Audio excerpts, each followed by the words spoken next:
सदगुरु कबीर अध्यात्म क्षेत्र के एक बहुत बड़े वैज्ञानिक हो चुके हैं, जिन्होंने धर्म और अध्यात्म की हर बात को खूब तराशा, तौला और समाज के बीच रखा। ये तो हमारा यह देश धर्म प्रधान देश है और इस धर्म प्रधान देश में 33 कोटि देवताओं की पूजा होती। इतनी देवी देवताओं को पूजने वाला यह देश आज भी गरीबी में जी रहा है। आज भी इस देश में भूखमरी है, बेरोजगारी है। तथा कथित पंडितों से पूछो कि हमारे देश में गरीबी क्यों है, यहाँ बेरोजगारी, भूखमंगी, गरीबी क्यों है, तो तथाकथित पंडित कहते हैं यहाँ के युवा और युवती न तो भगवान को मानते हैं न तो वेद को मानते हैं। और मैं कहता हूँ विवेकहीन विचारों को, तर्कहीन विचारों को ये बच्चे जो विज्ञान की आंखें लेकर के पैदा हो रहे हैं, ये स्वीकार कैसे करेंगे? कुछ हम विचार तो करें। लेकिन जिन लोगों ने धर्म के नाम पर विचार किया उसको नास्तिक ठहरा दिया गया। धर्म और ईश्वर के नाम पर अगर विचार करोगे तो नास्तिक हो जाओगे, नरक में डाले जाओगे। लेकिन मैं कहता हूं कबीर का यह मंच है विचार करने के लिए आपको प्रेरित करता। यहाँ पर विश्वास करने की बात नहीं बल्कि विचार करने के लिए आपको आगाह करते। संतों के हर बात को, मंचों के हर बात को अपने मन में विचार करिए। सदगुरु कबीर कहते हैं साचा शब्द कबीर का हृदय देखो विचार। हर बात को केवल मान ना लो। जब घर में सब्जी बनाते हो, सब्जी को देखते हो, भालते हो, फिर उसको सब स्वीकार करते हो। ठीक इसी प्रकार कोई भी बात हो, विज्ञान की, अध्यात्म की, धर्म की, उसको यूं ही स्वीकार मत करो। यहाँ आखिर टेक्नोलॉजी क्यों नहीं आई? क्योंकि हम विश्वास वाले देश हैं, विश्वास में जीते हैं। और केवल विश्वास से नहीं बल्कि विवेक की जरूरत है। धर्म अध्यात्म में जितना विवेक की आवश्यकता है उतना विश्वास की आवश्यकता कम है। और कबीर का यह मंच आपको संदेह करने के लिए प्रेरित करता है कि कोई भी बात केवल स्वीकार मत करो, संदेह पैदा करो। ऐसा कैसा? कोई आदमी कहता है कि यज्ञ से बारिश होती, हम कहते हैं बिल्कुल होता हो, बिल्कुल बारिश होती होगी साहब, लेकिन ऐसी बात नहीं। विचार तो करो। हमारा यह देश कुछ ऐसे देश है जहाँ सूखा पड़ते और ऐसे क्षेत्र है जहाँ पर कभी बाढ़ आ जाती है अधिकतर। गुजरात का काठियावाड़ क्षेत्र, सागर के किनारे होते हुए वह क्षेत्र पानी के लिए तरसता है। वहां नमक से भरा हुआ पानी है, खारा पानी होता, फिर भी वहां के लोग पानी के लिए तरस रहे हैं। जहां से आया हूं गुजरात, राजस्थान का मरवाड़ क्षेत्र, वहां पर 3-3, 4-4 साल में एक बार बारिश होती है। उस पानी को, छत के पानी को पाइपलाइन के द्वारा जमीन के नीचे हौद करके इकट्ठे किए जाते हैं। 3-3, 4-4 साल तक पानी जब नहीं गिरता है, उस पानी का प्रयोग पीने में करते। वहां के लोग पहले नहाते नहीं थे, महीने महीने भर नहाते नहीं थे, पानी को किल्लत है वहां पर। तो मैं ये यज्ञ के पुजारियों को कहना चाहता हूं कि ऐसे क्षेत्र जहां पर पानी नहीं गिरता है, अकाल पड़ता है, वहां पर जाकर के यज्ञ करे और बारिश हो जाए तो मान लिया जाएगा कि यज्ञ करने से बारिश होती। लेकिन कुछ भोली जनताओं को केवल बरगलाने के लिए, कुछ बहलाने के लिए, भ्रम में डालने के लिए बातें कही जाती है। इसलिए दुनिया के महान अरस्तु, दार्शनिक अरस्तु ने कहा था जब तक इस धरती तल पर मूर्ख रहेंगे चलाक कभी नहीं, भूखे नहीं मरेंगे। और आए दिन ऐसे चलाक लोग चले आते हैं आपको मूर्ख बनाने के लिए, भविष्यवक्ता बन करके भविष्यवाणी बताने के लिए। और यूं तो उनके नाम पर बड़े प्रचार प्रसार हो जाते हैं, फलाने महाराज भविष्य की बातें कहते हैं। अरे भविष्य की बातें करने वाले लोग होते हैं, उनकी अपनी ट्रिक होते हैं। अगर कल की बात कोई बता देता तो 2016 में जब नोटबंदी हुई तो उसके पहले बता देते, हो जाती बहुत से लोगों के फायदा। आए दिन भूकंप, जब गुजरात में कच्छ में भूकंप हुआ, उस भूकंप के बारे में बता देते, पता चल जाता यहाँ पर भूकंप आने वाला है, वहां के सारे जन धन को अलग कर लिए जाते। लेकिन धूर्त लोग, मूर्ख बनाने आप लोगों को जानते हैं, आप भी भोली हैं। आए दिन गणेश को दूध पिलाओगे, शिवलिंगी में पानी चढ़ाने जाओगे, सारे समस्याओं का हल एक लोटा जल। जरा सोचो ये विचार। विवेकहीन मूर्ख लोग, धूर्त लोग आप लोगों को फंसाते चले जाते हैं। जब सारे समस्याओं का हल एक लोटा जल है तो विद्यालय की जरूरत क्या है? आपके बच्चे को पानी डलवाते रहिए, पास हो जाएगा, पास होकर डॉक्टर हो जाएंगे, मान लेंगे आपके बच्चे केवल वो शिवलिंगी पर पानी डालने से। या तुलसी के पत्ते और बेल पत्र चढ़ाने से आपके बेटा पास होकर के डॉक्टर हो गया है। लेकिन ये सब केवल भूतों के द्वारा फैलाई जाती बात है। हम कम से कम विचार तो करें। हमारे घर में जो डॉक्टर आता है कोई यूं शिवलिंगी पर बेल पत्र चढ़ा करके वो डॉक्टर नहीं बने हुए हैं। लेकिन हम केवल बातों को स्वीकार करते चले जाते हैं, उन बातों पर विचार नहीं करते। अगर बेल पत्रों पर डालने से विद्वान हो जाता तो हॉस्पिटल की जरूरत नहीं थी, कोई किसी प्रकार के विद्यालयों की जरूरत नहीं। ये न्यायालय जो चलता है, न्यायाधीश की जो जरूरत है, पुलिस की जो व्यवस्था है, अगर आपके घर में जो झगड़ा लड़ाई की समस्या आती है और सारे झगड़ा लड़ाई की समस्याओं का हल एक लोटा जल है, तो सरकार को ये सारी व्यवस्था खत्म करके ऐसे लोगों को प्रधानमंत्री बना देना चाहिए। और भैया आपके आशीर्वाद से देश चलाइए, बड़े शांतिपूर्ण ढंग से चलाओगे। लेकिन सरकार भी जानती है और कुछ विवेकशील व्यक्ति भी जानते हैं ऐसा कुछ होने नहीं वाला नहीं है। आए दिन ईसा मसीह के आयतें लिखे जाते हैं, मस्जिद में कुरान के आयतें लिखे जाते हैं। आए दिन गणेश के को दूध पिलाए जाते हैं, कुछ सागर के पानी मीठे हो जाते हैं। ये धूर्तों के द्वारा ऐसी बात फैलाई जाती है, लेकिन हम विवेक नहीं करते। सदगुरु कबीर कहते हैं धर्म की हर बात पर विचार करने की जरूरत है, मानने की बजाय आपको ये कबीर मंच जानने की बात प्रेरित करते हैं। आप विश्वास के बजाय उस पर संदेह कीजिए, ऐसा कैसा हो सकता है। हमारे घर में माताएं भोजन बनाती है, तब पका हुआ भोजन हम खा पाते हैं, और तुम कह दोगी कि मंत्र पढ़ लेने से आदमी का पेट भर जाएगा, ऐसा कैसा हो सकता। कुछ तो हम विचार करें, अपने विवेक का तो प्रयोग करें। लेकिन हम केवल मानते चले जाते हैं। धर्म प्रधान देश, सदियों से इस देश में लक्ष्मी और कुबेर की पूजा हुई। लक्ष्मी और कुबेर की पूजा करने वाला है यह देश। आज भी चौराहे पर खड़ा होकर भीख मांग रहा है। जरा सोचो, अगर लक्ष्मी की पूजा कर लेने से आदमी धन दौलत से लबरेज हो जाता, अगर कुबेर की पूजा करने से देश संपन्न हो जाता, तो मोदी जी जाकर के जापान के पास भीख नहीं मांगते। मोदी जी को जब विमान गुजरात में बुलेट ट्रेन चलाने की बात आई, तब कहां गए जी? कोई लक्ष्मी की पूजा करने गया क्या? वो गुजरात में पैसे की जरूरत पड़ी, चूंकि बुलेट ट्रेन चलाना है, तब संजय आवे के पास जाकर के कहा साहब हमारे गुजरात में बुलेट ट्रेन चलानी है, उसके लिए कुछ सहयोग करिए। अरे जाकर के लक्ष्मी की पूजा कर लेते, पैसा आ जाता तो मान लेते। वास्तव में पैसे की जरूरत है तो लक्ष्मी की पूजा कीजिए करके। लेकिन वो भी जानता है, जब संजय आवे जापान के राष्ट्रपति, बुलेट ट्रेन की जब नींव रखी गई थी, शिलान्यास करने के लिए आए थे, तो पूरा गुजरात घुमाए। गुजरात के बाद विश्वनाथ मंदिर के दर्शन करने के बाद गंगा जी की यात्रा आरती करनी थी। 6-6 घंटे तक आरती करने में करोड़ों लोग वहां पर बैठ करके देखते रहे। जब 6 घंटे बाद आरती पूरी हो गई, तो संजय आवे ने कहा मोदी साहब इस देश में बुलेट ट्रेन की क्या जरूरत? जिस व्यक्ति के पास फालतू समय है 6-6 घंटे बैठ करके यहाँ आरती करने का, जिनके पास टाइम है, समय है, इनको बुलेट ट्रेन की जरूरत क्या है साहब? तो मोदी जी भी मुस्कुरा दिए। जिनके पास इतना व्यर्थ समय है उनको बुलेट ट्रेन की क्या जरूरत? अब जरा सोचो, जापान, स्विट्जरलैंड एक ऐसा देश है जहां पर फौज के नाम पर सरकार 1 रुपया खर्चा नहीं करती है। वहां पर हर आदमी अपने आप में फौजी होते हैं, अपने आप में सैनिक होते हैं। दुनिया के जितने ब्लैक मनी है स्विस बैंक में ले जाकर के जमा करते हैं। वो देश धनाढ्य देश है। जो आदमी जापान गया हो, स्विट्जरलैंड गया है या नहीं गए हैं, तो गए हुए लोगों को पूछना वहां कौन सी देवी की पूजा करते हैं जी? वो देश जापान इतना धनाढ्य क्या हुआ? क्या जापान ने कोई कुबेर की पूजा की, कोई लक्ष्मी की पूजा की? वो देश ने कभी लक्ष्मी की पूजा की है, न तो किसी कुबेर की पूजा की है। वो देश में लक्ष्मी का खजाना गड़ा हुआ है। हमारा यह देश हजारों वर्षों से नहीं भाई साहब, हजारों वर्षों से ये देश लक्ष्मी और कुबेर की पूजा किया है, फिर भी आज भिक्षा पात्र लेकर भीख मांग रहा है। कैसी व्यवस्था रही है यहाँ? कैसे हमारे अंदर में अध्यात्म और धर्म के नाम पर विचार घुसाए गए, तथा कथित पंडित अपनी दुकानदारी चलाने के लिए यहाँ के भोली जनता को उल्लू बनाए रखते हैं।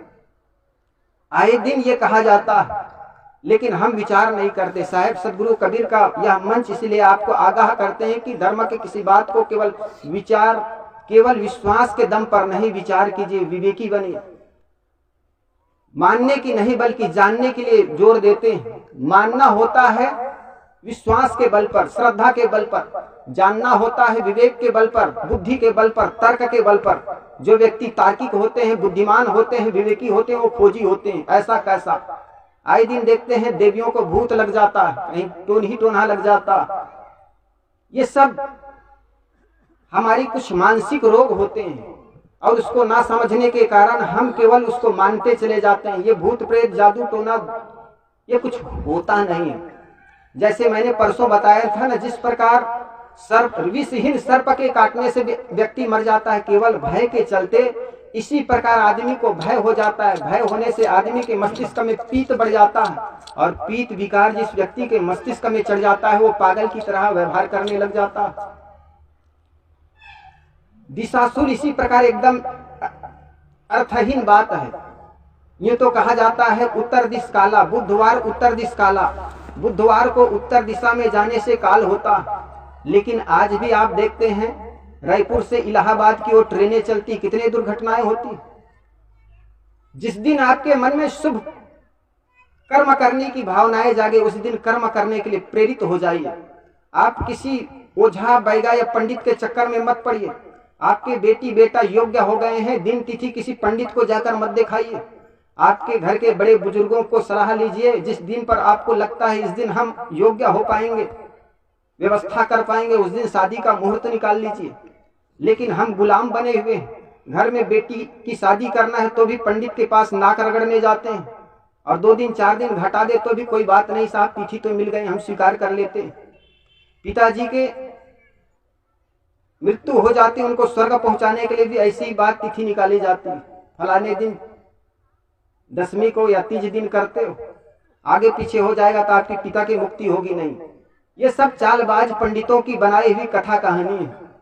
लेकिन केवल हम विचार नहीं करते, मानते चले जाते हैं।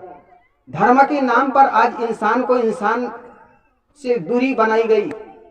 एक आदमी अपने को ब्राह्मण कर लिया, कह दिया, और दूसरे को छोटा मान लिया। इस देश की कैसी व्यवस्था रही हजारों वर्षों से, जरा सोचो तो।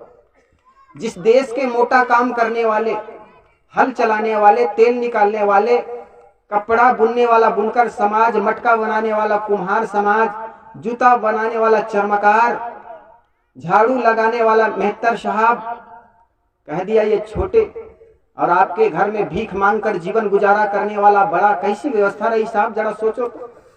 एक आदमी दिन भर में मैदान पर पड़े चाम को ला करके जूता बनाता, वो जूता बनाने वाला आदमी छोटा हो गया और जूता पहन करके रायपुर के चौराहे पर बड़ा चमकने वाला आदमी बड़ा हो गया। ये कोरी समाज कपड़े को बुन करके, रुई को बुन करके कपड़ा बनाया। हमने ठंडी से, बारिश से उस कपड़े से अपने तन की रक्षा की, और कपड़ा बनाने वाला कोरी समाज छोटा हो गया। हम धमतरी के चौराहे पर उस कपड़े को पहन करके चमकने वाले आदमी बड़े हो गए। एक तेली समाज जिन्होंने तेल तिलहन का पता लगा करके तेल निकाला। आए दिन ये सुनने में आता है कि आज सुबह सुबह तेली का मुख देख लिया, अशुभ हो गया। कैसी व्यवस्था रही। जिस समाज ने तेल निकाला है वो छोटा और तेल पवित्र कैसे हो गया जी। कम से कम हम विवेक की आंखें खोलकर तो समझें। और इसको सूत्रपात गोस्वामी जी ने कह दिया, जे वर्णाधम तेली कुम्हारा सपच की रात कोल कलवारा। आधे दर्जन लोगों को इन्होंने अछूत कह दिया। जरा सोचो तो। धर्म ग्रंथों में कोई भी बात जब लिख दी जाती है तो आदमी सिर पैर से स्वीकार लेता है, और हम उसी ग्रंथ को पढ़ते चले जाते हैं। नारियों के लिए दर्जनों गालियां देते चले गए, और फिर भी हम कहते हैं ये धर्म ग्रंथ है। जरा हम सोचे तो सही, इस धर्म ग्रंथों को लिखने वाले कौन है। जितने भी दुनिया में पुस्तक है, वेद, पुराण, बाइबिल, विज्ञान की जितनी पुस्तकें, सारे पुस्तकों को दुनिया में किसी ने लिखी तो केवल इंसान ने लिखा। इसलिए इंसान सर्वोपरि है। अगर इंसान की बुद्धि खराब हो जाए, इंसान इस धरती तल पर सबसे बड़ा शैतान हो सकता है, और इंसान की अगर बुद्धि शुद्ध हो जाए तो इंसान ही इस धरती तल पर सबसे बड़ा देवता। लेकिन पंडितों ने कहा तुम तो केवल कठपुतली हो, इंसान तो केवल कठपुतली है। नचाने वाले सूत्रधार तो कोई परम पिता परमेश्वर है। हम केवल ऊपर की ओर उंगली दिखाते चले गए, और ऊपर वाले, हमने जो भी हुआ घटनाएं ऊपर वाले जाने करके दोष देते चले गए। एक बुढ़िया थी, बुढ़िया के घर में 2 लड़के चोरी करने के लिए गए हुए थे। चोरी करने के लिए क्या गए हुए थे, 2 दिन से भूखे थे, कुछ अन्न जल के तलाश में। यूं तो वे स्वभाव से चोर नहीं थे, लेकिन कुछ अन्न जल के तलाश में उस घर में प्रवेश कर गए। एक लड़का को खोजते खोजते मिल गया चावल। उन्होंने कहा मित्र मुझे तो चावल मिल गया। दूसरा भी खोजते खोजते उनको दूध मिल गया। उन्होंने कहा मित्र मुझे तो दूध मिल गया। यार बहुत दिन बाद चावल और दूध मिला है, चलो खीर बनाते हैं। दोनों लड़के वहीं पर चूल्हा में खीर, बटलोही में दोनों डाल करके खीर बनाकर तैयार कर दिए। वही आंगन में बुढ़िया सोई हुई थी। खीर जैसे ही बन करके तैयार हो गई, बुढ़िया तो एकदम सो रही थी, करवट मार दी एकदम। जब करवट मारी तो एक हाथ लड़कों की तरफ आ गया। एक लड़का ने कहा यार लगता है ये बुढ़िया खीर मांग रही। दूसरा लड़का ने कहा यार नहीं देंगे, कल हम 2 दिन भूखे थे तो इनके घर में रोटी मांगने आए थे, ये रोटी देने से भी इनकार कर दी, हम देंगे नहीं। उतने में बुढ़िया दूसरी करवट मांगती तो दोनों हाथ ऐसे आ गए, दोनों आगे आ गए। तो एक लड़का ने कहा यार लगता है जब तक ये बुढ़िया खीर नहीं खा लेगी ना ये डोकरी, तब तक लगता है ये हमें खाने नहीं देगी। आखिर इनकी ही खीर है, इनका ही दूध और इनका ही चावल है, दे ही देते हैं 1 चम्मच। अब गरम गरम खीर बना करके तैयार ही रखे थे, बूढ़ी की हाथ आ गई आगे। अब सोचे यार दे ही देते हैं तो खाएंगे आराम से। गरम गरम खीर चम्मच में निकाले लड़के और बूढ़े के हाथ में डाल दी, डोकरी की हथेली में डाल दी। डोकरी तो चिल्लाई बचाओ बचाओ बचाओ। आसपास के लोग जगे और वो लड़के दोनों चोरी करने के लिए आए हुए थे। एक तो डर के मारे ऊपर छज्जा में चढ़ गया, दूसरा लड़का छत ये खाट के नीचे घुस गया, डोकरी की जो खाट थी ना उसके नीचे चला गया। आसपास के लोग जगे, उन्होंने चिल्लाते हुए आए, माता जी क्यों चिल्ला रही, क्या बात है। बुढ़िया कहती बेटा किसी ने गरम गरम खीर हथेली में डाल दी, अब तो ऊपर वाले जाने। ऊपर वाले लड़के को लगा यार मुझे बुढ़िया देख ली है। उतने समय में दूसरा लड़का आया। तो दूसरा लड़का ने कहा माता जी क्या हुआ, इतनी रात में क्यों चिल्ला रहे, क्या बात है बताओ। कहे बेटा क्या बताऊं, किसी ने गरम गरम खीर हथेली में डाल दी, ऊपर वाले जाने। ऊपर वाले लड़का को बिल्कुल पक्का विश्वास हो गया बुढ़िया मेरे को देख ली है। उतने में तीसरा लड़का आया। तीसरा ने पूछा माता जी इतनी रात में क्यों चिल्ला रहे, क्या बात है। बुढ़िया कहती बेटा क्या बताऊं, किसी ने गरम गरम खीर हथेली में डाल दिया, अब तो ऊपर वाले ही जाने। ऊपर वाले लड़का से रहा नहीं गया, उन्होंने चिल्लाया ये बुढ़िया क्या ऊपर ऊपर जाने वाले, ऊपर वाले जाने, ऊपर वाले जाने लगा रहे, क्या नीचे वाले ना जाने। आखिर हम दोनों चोरी करने के लिए आए हुए थे।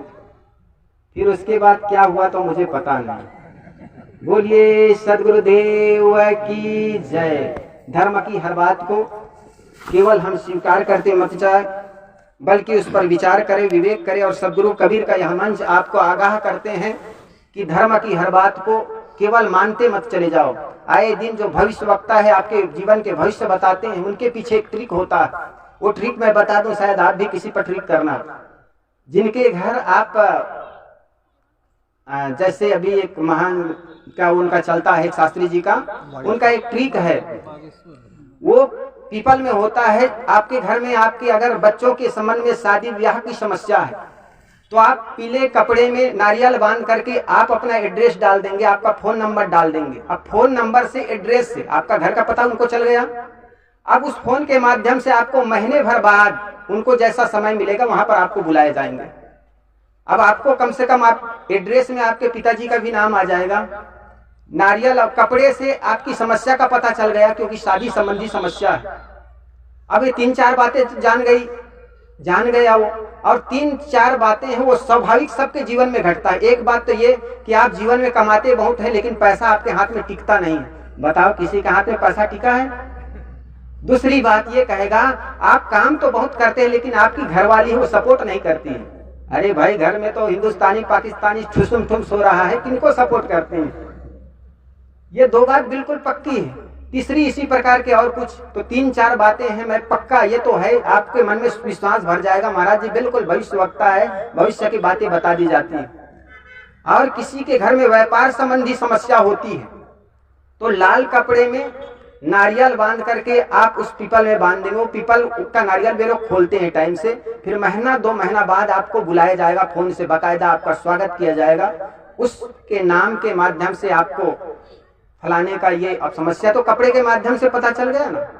उसी प्रकार काला जादू टोना भूत प्रेत का जो समस्या होती है, नारियल में काला कपड़ा बांध दिए जाते हैं, उसमें एड्रेस लिखा जाता है। इस प्रकार के आपकी भविष्य की बातें बताई जाती है। इस पर उल्लू मत बनना, हर जगह विवेक करना। सदगुरु कबीर का यह मंच आपको विचार करने के लिए, विवेक करने के लिए आगाह करते हैं। मैं देता हूं विराम इसी के साथ अपनी वाणी को। बोलिए सदगुरुदेव।